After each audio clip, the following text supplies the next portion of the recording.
நேரு ஏற்படுத்திய காயங்கள் இன்னும் ஆறவில்லை. பாகிஸ்தான் பயங்கரவாதிகளுக்கு காங்கிரஸ் ஆதரவு. பிரதமர் மோடி. நான் சிவபக்தன், விருப்பு விஷத்தை விழுங்குவேன். பிரதமர் மோடி. பிரதமர் மோடி நேற்று மிசோரம், மணிப்பூர் ஆகிய மாநிலங்களுக்கு பயணம் மேற்கொண்டு பல்வேறு வளர்ச்சி திட்டங்களை தொடங்கி வைத்தார். பின்னர் அவர் அசாம் மாநிலத்துக்கு சென்றார். அங்கு பாரத ரத்னா டாக்டர் பூபேன் ஹசாரிகாவின் 100ஆண்டு பிறந்தநாள் விழா கொண்டாட்டங்களில் பங்கேற்றார். நேற்று காலை தர்ரங்கில் நடந்த நிகழ்ச்சியில் பிரதமர் மோடி பங்கேற்று ரூபாய் 6300 கோடி மதிப்பிலான வளர்ச்சி திட்டங்களை தொடங்கி வைத்தார். பிரம்மபுத்திரா நதியின் குறுக்கே குருவா நாராயண்கி பாலம், கவுஹாத்தி ரிங் ரோடு திட்டம் ஆகியவற்றுக்கு அடிக்கல் நாட்டினார். பின்னர் அவர் பொதுக்கூட்டத்தில் பேசியதாவது: ஆபரேஷன் சிந்தூர் நடவடிக்கைக்கு பிறகு முதல் முறையாக அசாம் வந்துள்ளேன். கமாக்கியா அன்னையின் ஆசீர்வாதத்தால் ஆபரேஷன் சிந்தூர் மிகப்பெரிய வெற்றியை பெற்றது. பாரத ரத்னா விருது பெற்ற இந்த நாட்டின் மகத்தான புதல்வரும் அசாமின் பெருமையுமான பூபன் ஹசாரிகாவை காங்கிரஸ் அவமதித்ததில் நான் வேதனை அடைகிறேன். நடன கலைஞர்கள் மற்றும் பாடகர்களுக்கு மோடி பாரத ரத்னாவை வழங்குவதாக காங்கிரஸ் கட்சியின் தலைவர் கூறியிருந்தார். காங்கிரஸ் தலைவர் என்னை தொடர்ந்து அவமானப்படுத்தி வருகிறார். நீங்கள் என்னை எவ்வளவுதான் திட்டினாலும் தாங்கிக் கொள்வேன். நான் சிவபெருமானின் பக்தன். நான் அவதூறுகளின் விஷத்தையும் அருந்தி அதை அகற்றி விடுவேன். ஆனால் வேறு யாரையாவது அவமானப்படுத்தினால் என்னால் பொறுத்துக்கொள்ள முடியாது. பூபன் ஹசாரிகாவுக்கு பாரத ரத்னா விருது வழங்கியது சரியா தவறா என்று மக்களாகிய நீங்களே கூறுங்கள் என்று பேசினார்.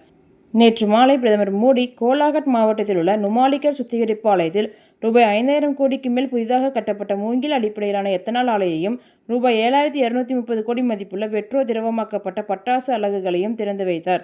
அசாமில் மொத்தம் ரூபாய் 18,530 கோடி மதிப்பிலான வளர்ச்சி திட்டங்களை மோடி தொடங்கி வைத்தார். மேலும் அவர் கூறியதாவது: 1962ஆம் ஆண்டு சீன ஆக்கிரமிப்பின் போது நேரு அசாம் மக்கள் மீது ஏற்படுத்திய காயங்கள் இன்னும் ஆறவில்லை. பாஜக இரட்டை எஞ்சின் அரசு அசாமின் கலாச்சாரத்தை பாதுகாக்கவும் வளர்ச்சியை உறுதி செய்யவும் உறுதி பூண்டுள்ளது. அசாமின் 13% வளர்ச்சியுடன் இந்தியா வேகமாக வளர்ந்து வரும் பொருளாதாரங்களில் ஒன்றாக வளர்ந்து வருகிறது. வளர்ச்சி பாரதம் கனவை நனவாக்குவதில் வடகிழக்கு பெரும் பங்கு வகிக்கிறது. காங்கிரஸ் அசாமை பல தசாப்தங்களாக ஆட்சி செய்தது. ஆனால் பிரம்மபுத்திரா நதியின் மீது 3 பாலங்களை மட்டுமே கட்டியது. அதே நேரத்தில் கடந்த 10 ஆண்டுகளில் நாங்கள் 6 பாலங்களை கட்டினோம். காங்கிரஸ் ஆட்சி காலத்தில் பயங்கரவாதத்தால் நாடு கடுமையாக பாதிக்கப்பட்டிருந்தது. தற்போது நமது இராணுவம் மிக பலத்துடன் எதிர்த்து நிற்கிறது. பயங்கரவாதத்திற்கு தக்க பதிலடி கொடுத்து வருகிறது. காங்கிரஸ் நமது ஆயுதப்படைகளை அவமதித்து வருகிறது. பாகிஸ்தான் ஆதரவு நிலைப்பாட்டில் காங்கிரஸ் செயல்பட்டு வருகிறது. இந்திய இராணுவத்தை ஆதரிப்பதற்கு பதிலாக பாகிஸ்தானால் வளர்க்கப்படும் பயங்கரவாதிகளை காங்கிரஸ் ஆதரிக்கிறது. ஊடுருவல்காரர்களையும் தேச விரோத சக்திகளையும் காங்கிரஸ் பாதுகாக்கிறது.